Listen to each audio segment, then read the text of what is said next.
نجاست یعنی گندگی کی کتنی اور کون کون سی قسمیں ہیں؟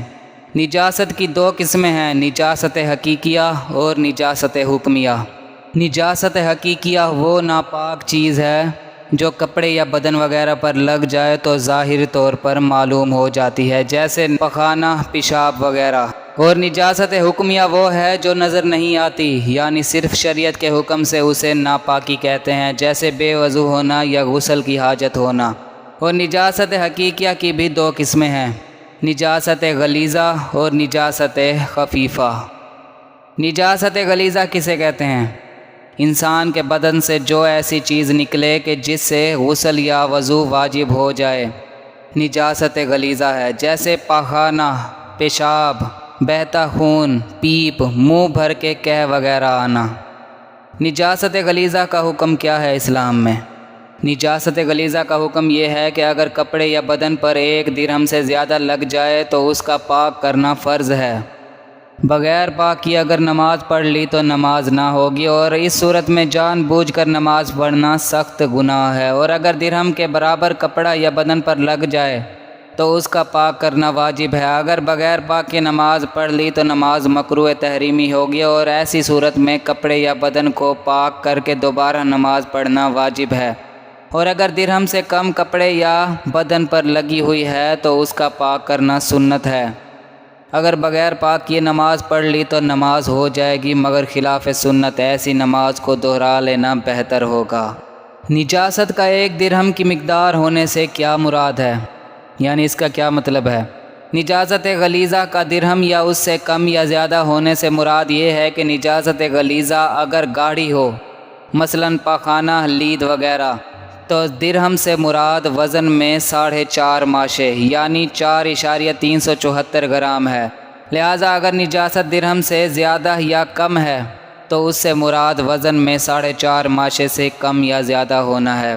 اور اگر نجاست غلیظہ پتلی ہو جیسے پیشاب وغیرہ تو درہم سے مراد لمبائی چوڑائی ہے، یعنی ہتھیلی کو خوب پھیلا کر ہموار رکھیے اور اس پر آہستگی سے اتنا پانی ڈالیے کہ اس سے زیادہ پانی نہ رک سکے۔ اب جتنا پانی کا پھیلاؤ ہے اتنا بڑا درہم سمجھا جائے گا۔ اگر کپڑے یا بدن پر چند مقامات پر 1 درہم سے کم نجاست لگی ہو تو کیا حکم ہے؟ کسی کپڑے یا بدن پر چند جگہ نجاست غلیظہ لگی اور کسی جگہ درہم کے برابر نہیں، مگر مجموعہ درہم کے برابر ہے تو درہم کے برابر سمجھی جائے گی، اور زائد ہے تو زائد سمجھی جائے گی۔ مختلف جانوروں کے پیشاب اور ان کی بیٹ کا کیا حکم ہے؟ جن جانوروں کا گوشت حلال ہے جیسے گائے، بھینس، بکری اور اونٹ وغیرہ، ان کا پیشاب اور گھوڑے کا پیشاب، اور جس پرندے کا گوشت حرام ہے خواہ شکاری ہو یا نہیں، جیسے کوا، چیل، شکرا، باز، اس کی بیٹ نجاست خفیفہ ہے۔ نجاست خفیفہ کیا ہے؟ نجاست خفیفہ کا حکم یہ ہے کہ کپڑے کے جس حصے یا بدن کے جس عضو میں لگی ہے اگر اس کی 1/4 سے کم ہے تو معاف ہے۔ مثلاً آستین میں نجاست خفیفہ لگی ہے تو اگر آستین کی 1/4 سے کم ہے، یا دامن میں لگی ہے تو دامن کی 1/4 سے کم ہے، یا اسی طرح ہاتھ میں لگی ہے تو ہاتھ کی 1/4 سے کم ہے تو معاف ہے، یعنی اس صورت میں پڑھی گئی نماز ہو جائے گی۔ البتہ اگر پوری 1/4 میں لگی ہے تو بغیر پاک کیے نماز نہ ہوگی۔ کسی کے منہ سے اتنا خون نکلا کہ تھوک میں سرخی آ گئی اور اس نے فوراً پانی پی لیا تو اس کے جھوٹے پانی کا کیا حکم ہے؟ یہ جھوٹا پانی ناپاک ہے، اور سرخی جاتی رہنے کے بعد اس پر لازم ہے کہ کلی کر کے منہ پاک کرے، اور اگر کلی نہ کی اور چند بار تھوک کا گزر موضوع نجاست یعنی ناپاک حصے پر ہوا، خواہ نگلنے یا تھوکنے میں، یہاں تک کہ نجاست کا اثر نہ رہا تو طہارت ہو گئی۔ اس کے بعد اگر پانی پیے گا تو پاک رہے گا، لیکن ایسی صورت میں تھوک نگلنا سخت ناپاک بات اور گناہ ہے۔ اگر نجاست کا رنگ کپڑے پر باقی رہ جائے تو کیا حکم ہے؟ اگر نجاست دور ہو گئی مگر اس کا کچھ اثر، رنگ یا بو باقی ہے تو اسے بھی زائل یعنی ختم کرنا لازم ہے۔